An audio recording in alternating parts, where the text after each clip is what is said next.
한번 인사할까요? 주님의 이름으로 사랑합니다. 주님의 이름으로 사랑합니다. 네, 사랑합니다. 감사합니다.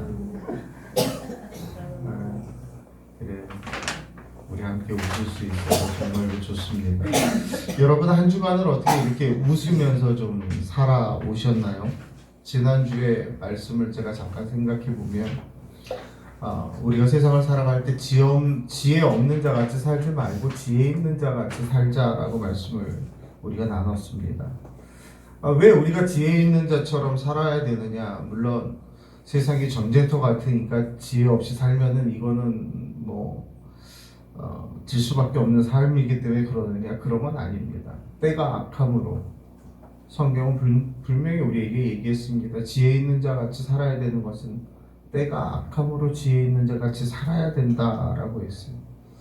그래서 우리가 이 땅에서 살아갈 때에 정신을 차리고 근신하면서 주의하면서 살아야 되고, 또 그 삶에 있어서 어떻게 해야 돼요? 시간을 아끼면서 살아가야 된다고.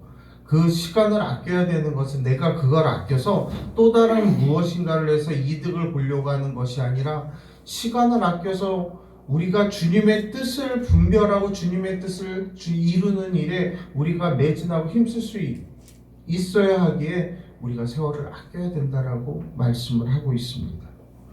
그렇다면 우리는 이 시대를 이렇게 살아가야 하는데, 정신을 바짝 차리고 세월을 아끼며 그렇게 살아가야 되는데, 이렇게 살아갈 때 우리가 어떠한 분별력을 가지고 어떻게 좀 더 구체적으로 살아야 되는지 오늘 본문이 우리에게 말씀을 하고 있습니다.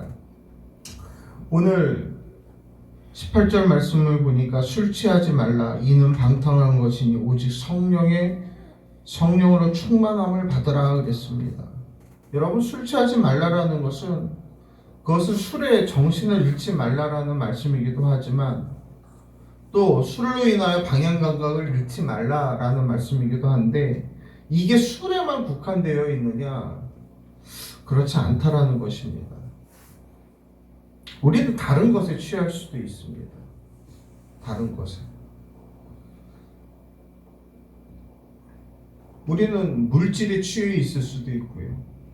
성공이라는 그 말에 취해 있을 수도 있고요. 명예에 취해 있을 수도 있습니다. 요새 전국을 보면 되게 시끌시끌 하잖아요. 시끌시끌. 그 뉴스나 어떤 대담 프로를 보고 있으면 집에 계신 훌륭하신 분이 그딴 거 그만 보라고 그러고 딴 데로 확 틀어버리시는데, 이제 트시면 찍소리 못하지만 가만히 듣다 보면은요, 그 권력에 목숨을 거는데 저렇게까지 해야 되나? 권력을 가지면 그래야 되나? 라는 생각이 들어요. 그래서 이 본문의 말씀을 또 생각해 보면 우리 사람들이 거기에 취해 있는 거예요. 꼭 우리가 먹는 술에만 취할 것이 아니라 그러한 것에도 취할 수 있다라는 거예요. 저는 먹는 거 되게 좋아합니다. 배고프면 먹어야 되고, 배고프면 짜증내서 할 때 뭘 먹어야 돼요. 안 먹으면 안 돼요. 빵도 좋아하고요, 떡도 좋아하고요. 제가 좋아하는 동물과 싫어하는 동물로 나뉘는데, 그건 뭐냐면, 좋아하는 동물은 먹을 수 있는 동물은 다 좋아해요. 먹지 못하는 동물은 싫어합니다. 그러니까 모든 게 먹는 것과 연관이 돼요. 저는 먹는 거에 취해 있는지도 몰라요. 그런 욕심에. 굳이 그거 안 먹어도 되는데, 굳이 더 안 먹어도 되는데 먹는 거에 막 목숨 걸고 그러고 있는지도 몰라요. 여러분은 뭐에 취해 계십니까? 여러분이 취해 있는 거, 일에 취해 계십니까? 물질을 쫓아감으로 인해서 그 물질에 취해 계십니까? 아니면 에라 모르겠다, 인생 뭐 있어? 노는 게 남는 거지, 여기저기 놀러 다니고 막 이러는 거, 그런 쾌락에 취해 계십니까? 오늘 성경은 술에 취하지 말라라는 한 단어로, 한 문장으로 이야기하고 있지만 실질적으로 여기서 이야기하고 있는 것은 세상에 즐기는 많은 것들, 세상에서 보여지는 많은 우리가 취하려고 하는 많은 것들에 취해 있지 말라라는 거예요. 세상 것에 이렇게 빠져 있지 말라라는 얘기입니다. 사랑하는 성도 여러분, 우리가 이 세상을 살아가면서 하나님의 뜻을 제대로 분별하지 못하는 삶, 정신을 빼앗겨 버리는 삶, 그건 마치 술에 취해 있는 삶하고 똑같은 거예요. 방향성도 잃어버리는 거고 우리가 어떻게 해야 되는지도 모르는 거예요.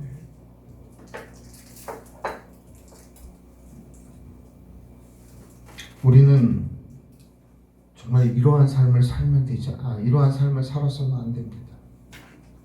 그러면 우리는 어떻게 살아야 되느냐? 오늘 본문 18절 하반절에 보니까 이렇게 말씀을 하십니다. 오직 성령으로 충만함을 받으라. 저와 여러분의 삶은 오직 성령으로 충만함을 받는 삶이 되기를 주의 이름으로 축원합니다. 여러분, 성령의 충만함이라는 것은요, 성령의 지배를 받는 상태, 즉 성령님께 전적으로 순종하는 그 삶을 이야기하는 거예요. 여러분, 우리가 예수를 믿으면 누구에게나 성령님이 와 계십니다. 예수를 믿을 때. 고린도전서 12장 3절 하반절에 보니까 성령으로 아니하고는 누구든지 예수를 주시라 시인할 수 없느니라 그랬어요. 내가 예수님을 나의 주인입니다. 주께서 나를 구원하셨습니다. 라고 고백할 수 있는 건 내 안에 누가 와 계시기 때문에, 성령이 와 계시기 때문에 가능하다라는 거예요. 고린도전서 6장 19절에 보면 우리가 우리의 몸을 가르쳐서 성령의 전인 줄을 알지 못하느냐 그랬어요. 성령이 우리 안에 계시기에 우리가 성령의 전, 성령의 집이라고 얘기하고 있는 것입니다. 우리가 예수님을 믿을 때에 여러분 안에 성령님이 와 계신 줄로 믿으시기 바랍니다. 아멘. 요한계시록 3장 20절에서 우리가 마음 문을 열고 예수를 영접하면 예수님께서 우리 안에 들어와 우리와 함께 거하신다라고 말씀하셨어요. 이게 뭐 육체적으로 들어와 거한다는 게 아니라 영적으로 말씀으로 우리에게 성령으로 들어와 거하신다는 거예요. 그래서 우리는 알아야 합니다. 우리가 예수를 믿을 때에 이미 우리 안에 성령님이 와 계심을 알아야 돼요. 그런데 그렇다고 해서 우리가 다 그 성령에게 순종하는 삶, 지배받는 삶을 사느냐? 그렇지 않다는 거예요.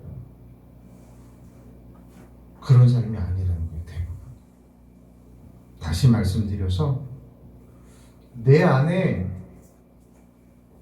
성령님이 들어오시면 성령님을 바라다보고 성령님 기준으로 살아야 되는데 그렇게 안 살아진다는 거예요.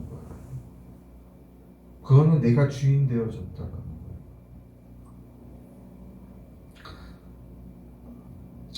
다른 사람 얘기하는 것보다 그냥 제 얘기하는 게 나을 것 같아서 그냥 우리 목사님 맨날 자기 얘기만 하냐 그러셔도 그냥 들으세요. 다른 사람 얘기 잘못했다가는 그 사람 비방하는 꼴이 되는 것 같아서 지금도 그런지는 잘 모르겠지만 그래도 연애할 때는요 저희 집사람이 예전에 LG증권 다니기 전에 고려증권에 있었는데 거기 명동에 있잖아요. 대형가 빌딩이. 그 명동에 있을 때 점심때나 어때나 보면 그 이제 백화점에 갔잖아요. 가깝잖아요. 신세계나 롯데나 가까우니까 출퇴근하거나 퇴근하거나 뭐 점심때 잠깐 나가거나 그러면 뭐 보면 다른 건 눈에 안 들어오고 저 뭐 사다 줄 것만 눈에 들어온대요. 뭐 넥타이면 넥타이, 셔츠면 셔츠, 옷이 무슨 옷이면 뭐면 뭐. 그 여인의 마음속에 누가 들어가 있는 거예요? 제가 들어가 있는 거잖아요. 그러니까 그 사람 중심적으로 이렇게 하는 거잖아요. 결혼하고 나서 지금 이 시점에 와서도 그런지는 잘 모르겠어요. 나중에 궁금하시면 여러분들이 물어보세요. 가서 저랑 같이 사시는 분한테 물어보세요. 지금도 그러세요? 그리고 내가 좋아하는, 내가 사랑하는 누군가가 내 가슴속에, 내 마음속에 있으면 그 사람의 그거에만 집중하게 되어 있는 거예요. 근데 여러분은 어떠십니까? 여러분은 하나님의 것에 집중하고 사세요? 그것보다는 내 거에다 집중하지 않으세요? 우리가 정말 주님을 나의 주로, 예수님을 나의 주로 영접을 했다면, 나의 주인으로 영접을 했는데 자꾸 시간이 갈수록 아이 잠깐만 저리 좀 비켜봐요. 너 주인의 자리에서 잠깐만 좀 비켜봐요. 내가 좀 할 테니까. 좀 뒤쪽으로 좀 가 있어봐요. 왜 이렇게 앞에 나서 그렇게 귀찮게 해요? 할 때가 얼마나 많아요. 예수님을 마치 뒷방 노인네처럼 취급해버리고 이 세상은 그렇게 하면 안 돼요 주님. 이렇게 하는 게 맞는 거예요 라고 얘기할 때가 얼마나 많아요. 아이 성경은요 뭘 이 두꺼운 책 언제 매일 읽고 있어요. 그냥 주일날 교회 가서 한번 훌딱 열어서 한번 보면 됐지 뭘 이거를 시간 내서 집에서 이걸 보고 있어요. TV에서 얼마나 재밌는 게 많이 하는데.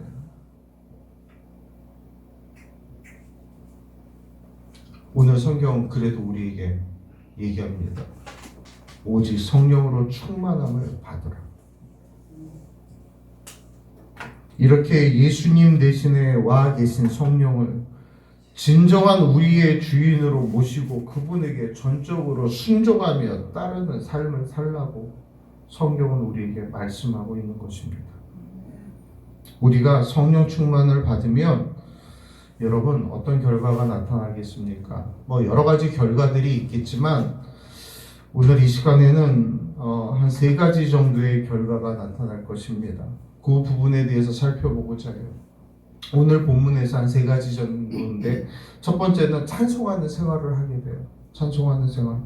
19절 말씀 우리 다시 한번 19절 상반절 말씀 다시 19절 말씀 다시 한번 우리 공독할까요?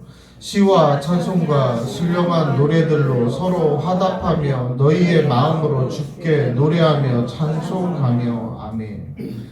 성령으로 충만하며 우리 가운데 시와 찬송과 신령한 노래가 생긴다라고 그랬어요.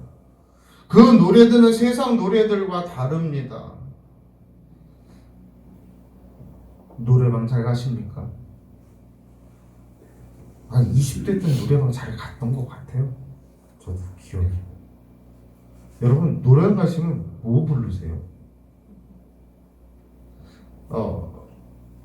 예전 이제 제가 부교육자 대학교에 저 성서대학교에 부교육자 시절 때 담임 목사님 미국에서 목회를 하시다 들어오신 분이에요. 지금은 그 학교의 총장이 되셨는데 저한테 그러는 거예요. 야, 서 목사, 이건 교인들끼리 노래방 안 가냐? 그러는 거예요. 에? 왜 노래방이요? 그랬더니 미국 교회는 아예 노래방 기계를 대여하다 놓고 노래를 한대요. 그게 왜요? 그랬더니 거기서 너도 가봐라 그러시면서 거기서 20-30년을 그렇게 살면 고향에 대한 향수가 짙다라는 거예요.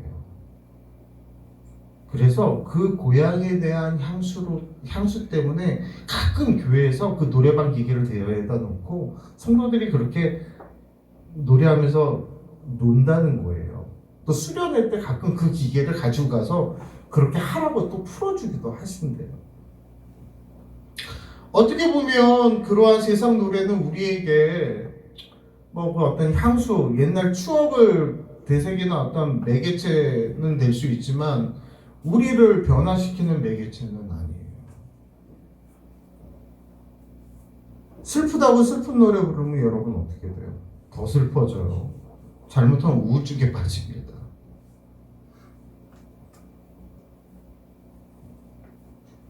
근데 성령 충만한 사람이 찬송을 부르기 시작하면 슬플 때에도 그 안에서 기쁨과 즐거움을 찾을 수가 있어요.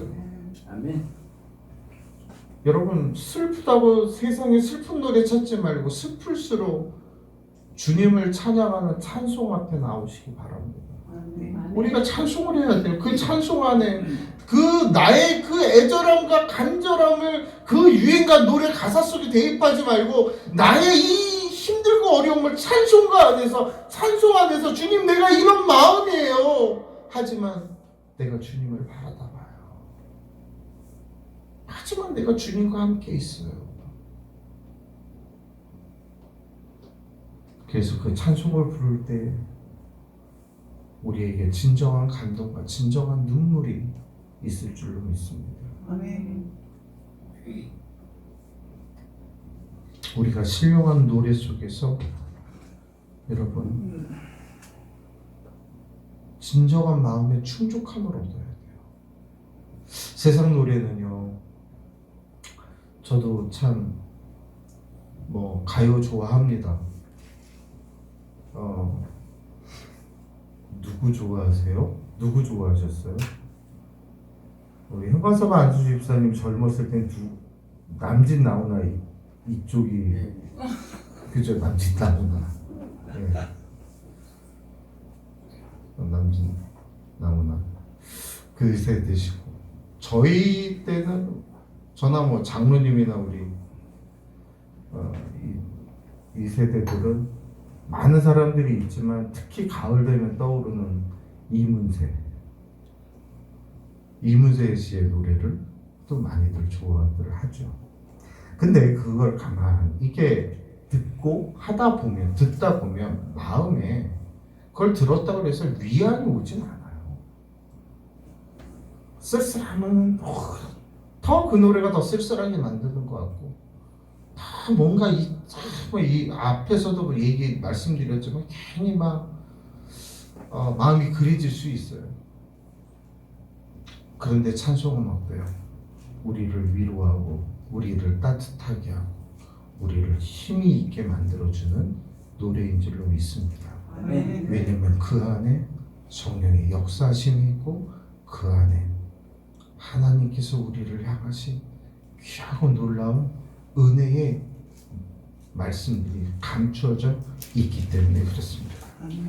그래서 여러분 우리가 예배 전에 찬송할 때도 기쁨으로 즐거움으로 세상에 그 어떠한 힘듦도 떨칠 수 있는 힘있는 찬송의 시간이 될 수 있도록 우리 힘차게 찬양하는 저와 여러분 되기를 원합니다. 두 번째로 성령이 충만하면 여러분 감사의 생활이 있어요. 감사의 생활. 오늘 20절 말씀 우리 다시 한번 공독합니다. 범사에 우리 주 예수 그리스도의 기쁨으로 항상 아버지 하나님께 감사하며 우리는 감사하는 삶을 살아야 돼요. 항상. 여러분 영국 교회에 윌리엄 로우라는 그런 영국 성공회죠. 윌리엄 로우라는 그런 신부가 있었습니다. 그분이 이런 얘기를 해요. 이 세상에서 성인이라는 사람은 기도를 특별히 많이 하는 사람도 아니고 금식을 자주 하는 사람도 아니고 구제를 많이 하는 사람도 아니고 절제를 잘하는 사람도 의로운 생활을 하는 사람도 아니다. 이거 뭐야 그러면? 이런 생각이 드는데 그가 또 이런 얘기를 해요. 하나님 앞에서 항상 감사할 줄 알고 하나님이 원하시는 일이라면 무엇이나 하려는 그 사람이 진정한 성자이다 라는 말을 그래요 여러분. 저는 이 말씀이 이분이 평가받기는 약간 좀 신비주의자라는 그런 평가가 내려지기도 하는데 어떤 그런 시각적 그런 배경을 떠나서 이 부분에 이 말에 있어서는 저도 동의를 해요. 얼마나 우리 주위에 그런 분들 많아요. 저 목사님, 저 사모님, 저 집사님, 권사님 기도 많이 하는 분이야. 근데요, 기도 많이 했는데 삶의 모습은 어떠냐고. 하나님의 말씀대로 살아가냐고요. 저거는 맨날 금식하면서 기도하는 분이야. 어느 선배 목사님 그러시더라고요. 40일 금식 기도했다고 자랑하더니 저게 뭐냐 이런 얘기 하시더라고요.